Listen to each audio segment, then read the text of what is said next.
Welcome to the Slop Temple. We pray this video helps. In this video, I will explain how to use a PlayStation 4 controller on your Nintendo Switch. To begin, you'll need a compatible wireless adapter, which acts as a bridge between your controller and console. These handy devices allow you to enjoy the familiar feel of your PS4 controller while playing your favorite Switch games, offering enhanced comfort and precision for many players. It's a straightforward process that opens up new possibilities for your gaming setup. Choosing the right adapter is crucial for a smooth experience.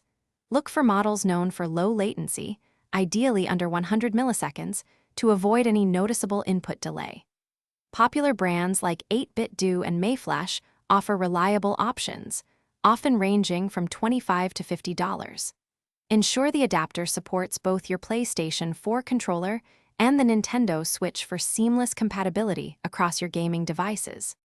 Once you have your adapter, connect it to your Switch dock's USB port or directly to the console via a USB-C to USB adapter if playing handheld.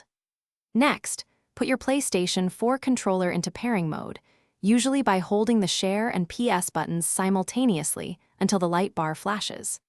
Then, activate the pairing mode on your wireless adapter, typically by pressing a small button, and wait for the devices to connect. This usually takes just a few seconds.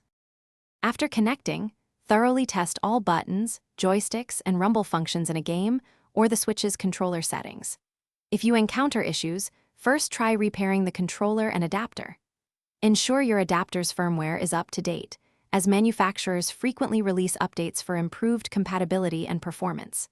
Checking the adapter's official website for troubleshooting guides or a list of supported controllers can also resolve many common problems, ensuring a smooth gaming session.